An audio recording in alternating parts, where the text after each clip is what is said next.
네, 안녕하세요. 김유미 노무사입니다. 공인노무사 2차를 공부하시는 여러분들에게 도움이 되고자 이 자리를 마련하게 되었습니다. 이번 2023년 32회 공인노무사 시험을 합격하신 이용재 노무사님을 모시고 이야기를 나누어 보도록 하겠습니다. 네, 간략한 자기소개를 해주세요. 네, 네, 안녕하세요. 저는 32기 공인노무사 시험에 최종 합격한 이용재라고 합니다. 네, 저는 이제 인서울 경영학부에서 이제 졸업을 앞두고 있고요. 네, 총 수험 기간은 4년이고 헌유예로 합격했습니다. 네. 그리고 수험 기간 이외에 회사에서의 생활은 단 한 번도 해보지 못했고요. 네, 네. 그렇습니다. 네, 알겠습니다. 네. 네, 연기 1기, 2기, 3기 때 각각 목표로 해야 하는 부분이 있다면 어떤 것이 있는지 설명해 주시면 감사하겠습니다. 네, 연기 같은 경우에는 아무래도 이해에 기반된 학습이 제일 중요할 것 같습니다. 네, 꼭 현실을 통한 뭐 암기가 수반되지 않더라도 네, 전체적인 인사 강조 같은 경우에는 전체적인 외곽과 흐름을 보는 게 가장 중요하다고 생각을 하고요. 네, 그 다음부터 이제 일기 같은 경우에는 뭐 다른 사람들은 2, 3기 때 암기를 하더라도 네. 이제 늦지 않는다. 그때 뭐 암기를 해도 된다라고 말씀하시는 분들이 간혹 있지만은 저 같은 경우에는 1기부터 현출하고 암기하는 습관을 들이고 주요 쟁점에 대해서는 완벽한 암기를 그때부터 시작을 하시는 게 저는 좋다고 생각을 하고 네. 있고요. 그다음에 2, 3기 같은 경우에는 이제 주로 이제 모의고사에 관련된 학습이 많이 이제 진행이 되는데 특히 2, 3기 때는 주어진 시간 내에 모의고사 범위를 회독하는 그런 학습이 가장 중요하다고 생각을 하고요. 그리고 이제 특히 모의고사를 보면은 물론 모의고사를 보는 것도 중요하지만은 모의고사를 이제 복습하는 과정에서 최고 답안과 이제 모범 답안을 보면서 키워드를 계속 추가하고 지역적인 쟁점들까지 보는 걸 추천드리고 있습니다. 여기서 지역적인 쟁점까지 보라고 말씀드리는 것은 이제 모든 것을 다 같은 힘으로 본다고 하기보다는 중요한 쟁점과 비중요한 쟁점을 나눠가지고 이거 다 유임쌤이 말씀해 주시거든요. A급, B급 이런 거 말씀해 주시는데 그런 것을 강약 조절을 하면서 보시는 게 좋을 것 같고요. 예.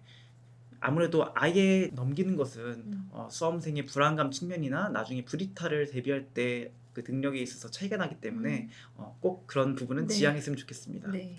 그리고 3기 때는 3기 때는 네. 이제 모든 모의고사를 마스터하고 또 이제 유미쌤 같은 경우에는 일반 모의고사 문제 바로 아래 보충 쟁점이라고 많이 써져 있는데 보충 쟁점도 다 모의고사 못지않게 중요한 쟁점들이거든요. 네. 이게 뭐 다른 강사님과 볼 필요도 없이 그냥 이 안에서 거의 범위가 엄청 넓기 때문에 힘들지만은 보충 쟁점까지 모두 다 섭렵을 하시는 게 네. 아무래도 합격에 더 가까워질 수 있는 길일 것 같습니다.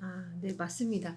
이게 중요한 부분은 당연히 더 많이 보고, 조금 이제 덜 중요한 부분은 지역적인 쟁점까지 봐야 하는 게 맞다라고 많은 합격자 분들이 얘기를 하시네요. 알겠습니다. 네. 인사와 경조는 어떻게 공부를 했는지, 왜 좋은 점수가 나왔는지, 노하우가 있다면 말씀을 해주세요. 네, 인사하고 경조 같은 경우는 둘 다 경영 과목에 속한다는 공통점이 있지만 네. 또 다른 부분에서는 인사 같은 경우에는 실제 기업의 해결 방안이나 실무적인 방법론을 제시한다는 측면에서 경영 조직과는 좀 다르고요. 네. 반대로 또 경영 조직 같은 경우에는 인사와는 달리 이제 좀 학자, 이론, 뭐 검토, 비판점 이런 이론적인 부분을 많이 제시를 하는 학문이기 때문에 네. 그런 점에서 차이는 있습니다. 하지만 그럼에도 불구하고 가장 중요한 점은 Y라는 점인데요. Y라는 점은 어떤 것이냐면은 왜에 대한 답을 찾는 것입니다. 이제 인사 같은 경우에는 특히 직무관리, 확보관리, 평가관리, 개발관리, 보상관리, 유지관리, 이직관리 이렇게 해가지고 여러 개의 이제 부문으로 나눠져 있는데 그 부문들이 서로 독립적인 것이 아니라 하나의 유기적인 그런 흐름으로 연결되어 있다고 생각을 하고 공부를 했고요. 네. 그다음에 이제 어느 정도 암기를 이미 하신다면은 인사관리자나 인사 컨설턴트 입장에서 이제 클라이언트를 설득시키는 과정이라고 생각을 하고 그렇게 공부를 했습니다. 네. 제가 공인노무사나 인사 컨설턴트로서 어떤 방법을 제시하면은 그러한 방법들이 다른 방법들보다 왜 좋은지, 왜 최적인지에 대한 근거를 제시하는 것이 필수적이라고 생각을 합니다. 네. 인사 노무관리 그런 답안지들을 보면 가끔씩 그런 분들이 계세요. 어떤 방법론만 제시를 하고 그거에 대한 근거를 전혀 제시하지 않으면 그건 전혀 좋은 답안이 아니거든요. 네. 네, 이거 같은 경우에는 꼭 같이 근거를 제시를 한다는 느낌으로 이제 답안지나 공부를 해가시면은 훨씬 더 수월하실 것 같아요. 네, 그리고 경조 같은 경우에는 이제 저의 전략 과목이기도 하고 제가 제일 자신 있던 부분이기도 합니다. 하지만은 말씀드릴 수 있는 게 큰 노하우는 없습니다. 왜냐면은요, 암기 과목의 본질은 암기 그 자체이기 때문에 이제 암기에 수반되는 고통은 필연적인 거거든요. 그러니까 네. 이제 경조 공부를 하면서 고통스러운 건 너무 당연한 거니까 걱정하지 않으셔도 되고요. 다른 과목 옮기지 마고요. 그냥 경조 하시고요. 그리고 이제 경조 같은 경우에는 매번 열심히 외우고 다음날 책을 폈었을 때 이제 생각이 공부 양들이 유실이 되는 것은 너무 당연한 현상이니까 네. 그런 것 때문에 마음 아파하거나 너무 좌절하지 않으셔도 되고요. 공부가 회독이 반복되면 반복될수록 그런 유실량들이 계속 줄어드는 과정이니까 그런 것들은 이제 그냥 암기의 과정에 있다라고 생각을 하시고 그냥 끊임없이 반복과 키워드를 체크를 하시면 될 것 같아요. 그리고 이런 과정에서 가장 효과적인 방법으로 저는 백지복습 학습을 추천을 하는데 이것도 유미쌤이 저한테 알려주신 거거든요. 네.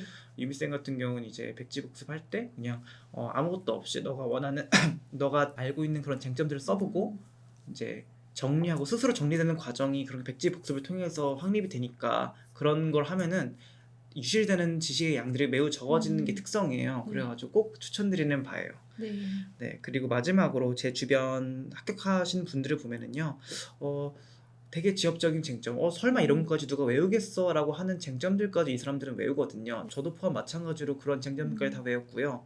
그러니까 이제 항상 전투적인 자세로 다른 사람들이 안 할 것 같은 것들도 실제는 다른 사람들도 이미 그걸 하고 있으니까 외우셔야 된다는 걸 말씀드리고 싶고, 그리고 유미쌤이 말씀하신 것 중에 하나가 어떤 것을 외울까 말까 고민할 시간에 그냥 외우는 게 마음 편하거든요. 맞아요. 그런 식으로 이제 학습을 해가시면은 경주에서는 엄청 고득점을 받으실 수 있을 거예요. 맞아요. 얘기를 듣다 보니까 특히 인사 공부를 할 때 클라이언트를 설득시키는 과정이라고 생각하고 이유에 대해서 본인이 이제 계속 공부하는 방식이 아주 좋은 방법 같아요. 그런가요? 그래서 좋은 결과를 얻었다고 생각합니다. 네. 네, 알겠습니다. 네. 네, 공부를 할 때 이거는 하지 말았어야 한다. 즉, 비추천하는 게 있다면 어떤 것일까요? 네. 저 같은 경우에는 이제 수험을 시작할 때 주변에 노무사 수험생이 아무도 없어가지고 네. 조언을 구할 길이 없어 많은 시행착오를 겪었는데요. 네. 시행착오가 엄청 많지만은 그래도 그 중에서 제가 4가지 추려왔거든요. 네. 한번 말씀을 드리겠습니다. 네. 첫 번째는 이제 시간에 대한 집착인데요. 네. 공부 시간에 대한 집착이 이제 사람을 되게 피말리게 하고 되게 스트레스 많이 받는 분들이 많으시더라고요. 네. 저 같은 경우에도 1, 2년차 때까지는 열품타라는 앱을 통해서 시간을 쟀었는데 네. 이걸 통해서 시간을 재다 보니까 공부 양이나 내가 얼마나 성취를 이뤘냐보다는 시간 자체에 집착하는 일들이 많아지더라고요. 네. 사실 공부를 12시간, 14시간, 15시간 하는 것보다 8시간을 하더라도 정말 밀도 있게 집중력 있게 하는 것이 훨씬 더 공부에 좋은 영향이 있는데 네. 그런 걸 생각을 하면은 너무 막 공부 시간에 매달려가지고 공부도 안 되는데 그냥 억지로 앉아 있는다거나 이런 거는 안 하셨으면 좋겠습니다. 네. 네, 두 번째 같은 경우에는 이제 실력에 대한 오만함인데요. 이거 같은 경우는 이제 장수생들한테 해당되는 얘기인데 아무래도 시험도 많이 보시고 모의고사도 많이 보시고 하다 보면 실력이 쌓이기 때문에 어느 정도 자신의 실력에 대한 자신감, 자만심이 있는 경우가 많이 있더라고요. 네. 이건 제 얘기이기도 하지만은 네. 그러다 보니까 이런 오만함의 제일 가장 큰 무서운 점은 자신이 개선해야 될 점을 알매도 하지 않는다는 점이 가장 큰 무서움인데요. 이제 내가 제일 잘 할 것 같으니까 뭔가 개선점을 외부에서 봤더라도 이거 내가 맞고 당신들이 틀리다 이런 식으로 생각하다 보면은 더 좋은 답안으로 갈 수 없게 되니까 아무래도 이제 수험생은 그냥 계속 배우는 거 계속 개선하고 계속 키워드를 추가하는 그런 마음으로 공부를 하시는 게 훨씬 더 좋은 방향으로 갈 수 있는 길인 것 같고요. 네, 세 번째 같은 경우에는 모의고사 점수에 1희 1비 하지 말라는 점입니다. 모의고사 점수 같은 경우는 이제 당연히 일주일마다 한 번씩 자신의 성취에 대한 결과가 나오는데 당연히 1희 1비 하는 거는 너무 당연한 감정이죠. 근데 돌이켜 생각을 해봤었을 때 특히 유미쌤 같은 경우에는 30점을 기준으로 그 이상은 합격점, 그 이하는 뭐 불합격점 이렇게 나오잖아요. 그것처럼 이것을 뭐 30점만 나오면은 내가 잘하고 있거나 내가 잘하고 있구나 정도 생각하시고 내가 좀만 더 보충하면 되겠다라고 생각을 하시면 되는 것이고 그 이하 점수에 대해서는 내가 좀 더 공부를 많이 해야겠다 이 부분은 내가 약하구나 라고 생각할 수 있는 그냥 논점에 대한 지표로서 생각을 하시면 될 것 같고요. 네. 그 이외에 큰 의미 부여를 안 하셨으면 좋겠습니다. 그리고 마지막은 관계에 대한 집착인데요. 아무래도 공부를 하다 보면은 사람 만날 일도 없고 계속 혼자인 시간이 많다 보니까 아시다시피 책상에 앉으면 잡생각도 되게 많고 일반적인 생활에서는 되게 별거 아닐 것 같다고 생각했던 점들이 책상 앞에서 생각을 하면은 되게 크게 증폭되기도 하고 그런 현상들이 되게 많거든요. 네. 그러다 보니까 이제 잡생각으로도 이어지기도 하고 그리고 또 사람을 만나는 거에 대한 약간 좀 내가 잊혀질까봐 관계에 집착하는 그런 경우가 분명히 있어요. 저 같은 경우도 그런 경험이 있는데 결론적으로는 사람은 쉽게 잊혀지지도 않을 뿐더러 두 번째로는 이제 오히려 빠른 시간 내에 공부를 빨리 해서 합격을 한 다음에 합격 소식을 알리면서 그 사람들한테 자신의 소식을 알리는 게 훨씬 더 좋은 방식이니까 네. 네, 그렇게 너무 관계 자체에 집착을 안 하셨으면 좋겠습니다. 네. 얘기를 들어보니까 시간보다는 뭐 집중의 밀도가 중요하고 그리고 인간관계도 괜찮은 그 관계면은 어차피 수험 끝나도 다 지속이 되니까 너무 집착할 필요가 없다. 네, 맞습니다. 네, 알겠습니다. 네, 반대로 공부를 할 때 이거는 꼭 이렇게 해야 한다. 즉 추천하는 것이 있다면 어떤 것일까요? 네, 저는 이제 공부함에 있어서 총 생활 측면에 있어서는 3가지를 준비했고 네. 이제 공부 과정에 있어서는 총 2가지를 준비했는데 네. 생활적인 측면에서 첫 번째를 말씀드리자면은 여러분 핸드폰들을 많이 쓰시잖아요. 네. 쇳불도 단번에 뽑는다는 얘기가 있듯이 네. 핸드폰을 그냥 숙소나 네. 자취방에다가 놔두시고 생활을 하시는 게 좋을 것 같습니다. 네. 이거 같은 경우에도 이제 핸드폰 같은 경우에는 보시면은 SNS도 보게 되고 뭐 친구들이랑 잡담도 많이 하게 되고 이런 과정에서 생각보다 불안감이 올 수 있는 그런 요인들이 많거든요. 네. 그런 부분들을 아예 원천 차단을 할 수도 있기도 하고 두 번째로는 이제 시간적인 측면에서 되게 효율적으로 사용할 수 있다는 점이 가장 큰 장점인데요. 네. 아무래도 유실되는 시간의 양을 줄여들기도 하고 또 이제 정말 자기 통제가 안 되시는 저 같은 사람들 같은 경우에는 아예 물리적으로 핸드폰을 없애버리면요 네. 정말 도움이 많이 집중력이나 정말 그런 시간 관리에 있어서 정말 도움이 많이 됐기 때문에 꼭 이런 부분은 정말 추천하는 바예요. 네. 그리고 이제 생활 양식 중에서는 두 번째 양식은 이제 1일 이식학인데요. 아까 제가 말씀드렸다시피 공부함에 있어서 유실되는 시간을 줄이는 게 전 되게 중요하다 생각을 해요. 네. 저 같은 경우에는 이제 하루에 아침에 집에서 나오기 전에 에너지바 하나 먹고 이제 오후 3시쯤에 점심 겸 저녁을 먹고 그 다음부터 저는 식사를 안 했거든요. 네. 물론 배 부르게 공부를 하는 것도 잘 될 수도 있겠지만 저 같은 경우는 배가 부르면 졸리기도 하고 또 더부룩하면 소화도 안 되는 경우도 많기 때문에 그런 말똥한 정신 상태에서 공부를 할 수 있는 장점이 있고요. 그 다음에 이제 아무래도 메뉴를 정하고 뭐 밥을 먹으러 나갔으면 뭐 산책도 해야 되고 이런 시간 유시들을 되게 획기적으로 줄일 수 있기 때문에 1일 이식을 하는 건 전 추천드리겠습니다. 근데 물론 이런 것은 이제 생리적인 현상이기 때문에 정말 자기가 밥 3끼를 먹어야겠다 이러면은 좀 힘들 수 있긴 한데 혹시 이런 게 몸에 큰 부담이 안 가는 사람이라면은 한 번쯤은 생각을 해보셔도 괜찮을 것 같아요. 네, 그리고 이제 세 번째는 잠과 관련된 부분인데 과학적으로 오후 10시부터 새벽 2시까지는 가장 사람이 회복 호르몬이 가장 많이 나오는 시기라고 해요. 그러다 보니까 근데 그래도 저희는 이제 수험생이다 보니까 10시에는 잘 수 없으니까 그래도 12시에서 12시 반 사이에는 다 씻고 잘 준비를 하시고 잠에 드는 걸 전 추천을 드리고요.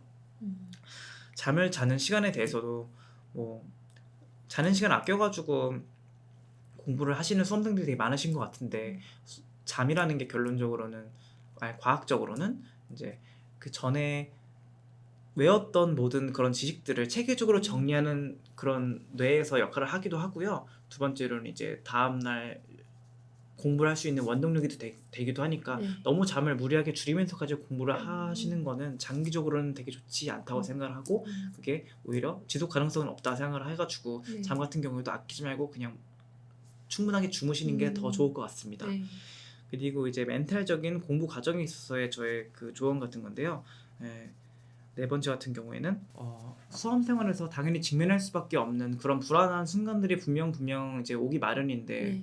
그런 것들을 이제 아예 없앨 수는 없지만은 그래도 가장 합리적으로 대처를 하는 게 가장 중요하다 생각을 하는데 네. 저 같은 경우에는 이제 그런 불안감을 좀 제거하기 위해서 개선하기 위해서 내가 언젠가는 내가 뭐 다음 년에는 내가 공인 노무사가 돼 있을 거고 지금은 그 공인 노무사라는 이미 확정된 사실을 이뤄가는 과정 중에 하나에 있다라고 끝없이 자기 확신을 했거든요. 네. 그런 부분이 이제 저는 불안감을 떨치는 데 큰 도움이 됐고 음. 아무래도 지금 뭐 아무것도 공부가 안 돼 있는 상태에서는 좀 힘들 수 있겠지만은 네. 그럼에도 불구하고 근거 없이 자신을 믿고 네. 그냥 하시다 보면은 실력이 쌓이면서 자기 확신이 더 커지게 되거든요. 네. 그런 선순환적인 사고 패턴을 가지면은 훨씬 더 불안감을 떨쳐내시는 데 큰 도움이 될 것 같아요. 네. 네, 그리고 이제 마지막은 되게 공부의 테크닉적인 그런 느낌인데요. 수험가에서는 뭐 이해가 먼저 돼야 되고 그 다음에 암기를 해야 된다. 라는 그런 의견도 있는 반면에 이제 암기가 먼저가 되기도 암기가 선행이 될 수도 있다라는 이제 그런 의견들이 있는데 사실 어떤 방법에 이제 완전 몰두해가지고 나는 꼭 이해가 안 되면은 암기를 하지 않겠어라고 생각을 하시는 것보다는 이제 어떤 방식이든지 자기한테 이득이 되는 건 뭐든지 취할 수 있다는 방식으로 공부를 하시면 좋을 것 같아요. 암기 같은 경우에는 저 같은 경우 이제 너무 이해가 안 가는 부분이라도 처음에 암기를 했으면은 처음에 그냥 생으로 암기한 다음에 회독하는 과정에서 마법처럼 내 머릿속에서 이해되는 그런 경험들을 정말 저는 여러 번 했거든요. 그러다 보니까 어떤 것이 꼭 이해가 먼저 돼야 된다는 것이 아니라 이제 자신한테 가장 도움이 되는 쪽으로 암기나 학습을 진행하시면 되게 좋을 것 같습니다. 네. 원래 고시에 있어서 선이해 후암기냐 아니면 선암기 후이해냐 이런 논의가 있는데 이거는 너무 깊이 고민하지 마시고 되는 쪽으로 최대한 빨리빨리 많이 하시는 게 좋습니다. 네. 그럼 추가적인 질문이 있는데 운동은 하셨나요? 네, 운동 같은 경우에는 저는 이제 그 연기 때는 네.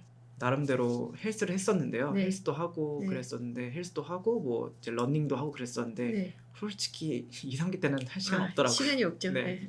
알겠습니다. 네, 일주일 스케줄을 어떻게 구성을 해서 보냈는지, 뭐 예를 들어 매일 네 과목을 공부했는지, 뭐 두 과목을 공부했는지, 어디서 공부했는지 이런 것들 얘기를 해주시면 감사하겠습니다.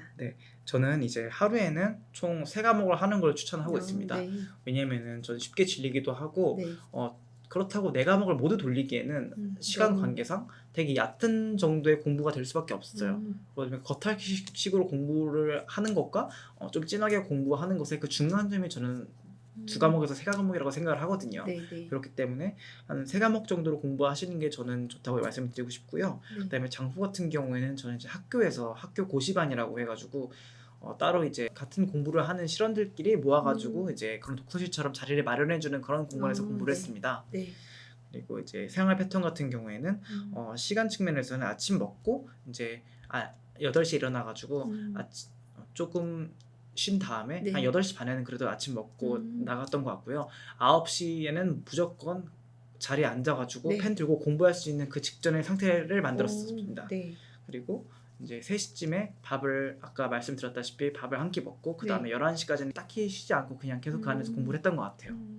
그리고 이제 순환별 공부 스케줄 같은 경우에도 네. 연기나 일기 때는 딱히 큰 모의고사가 없으니까 그냥 자신에게 어려운 부분이나 이제 전체 회독을 위주로 좀 공부를 거시적으로 공부를 많이 했고요.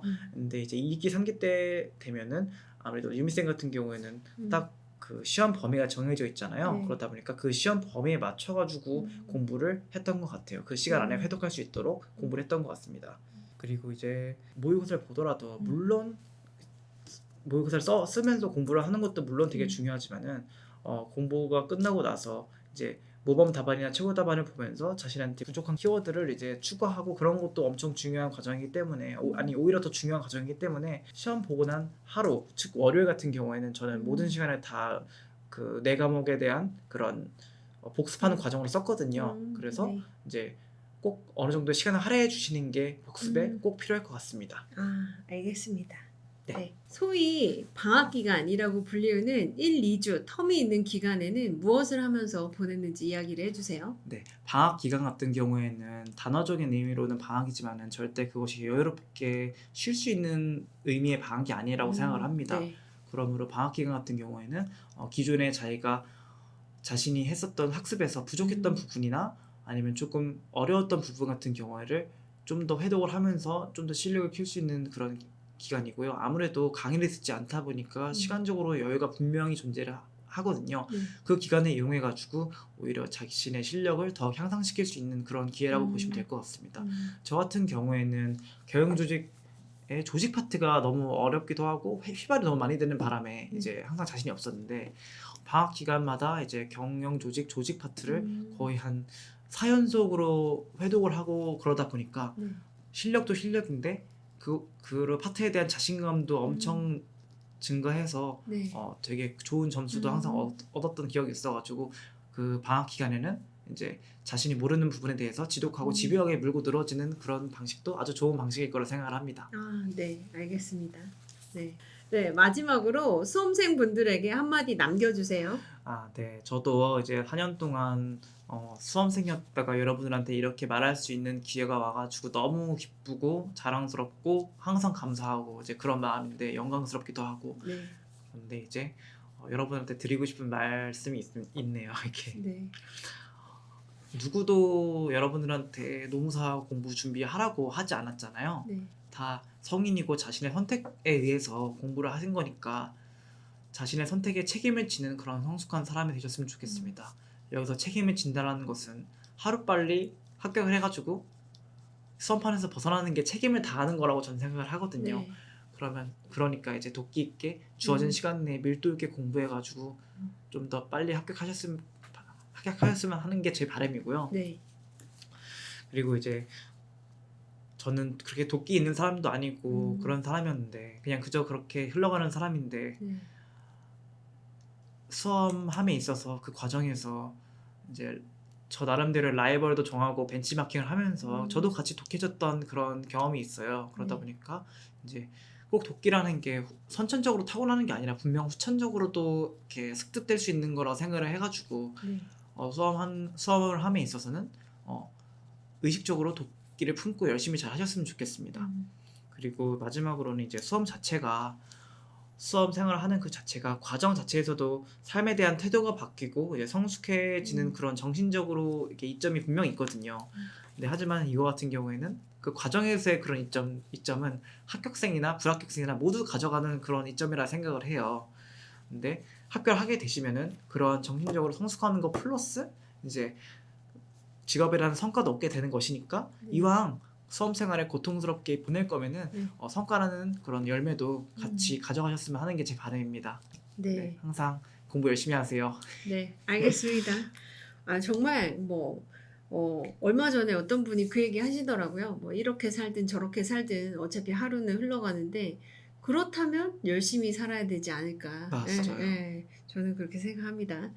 오늘 좋은 말씀 해주셔서 너무 감사하고요. 다음에 또 좋은 일로 뵙게 되길 희망합니다. 네, 감사합니다. 감사합니다. 네.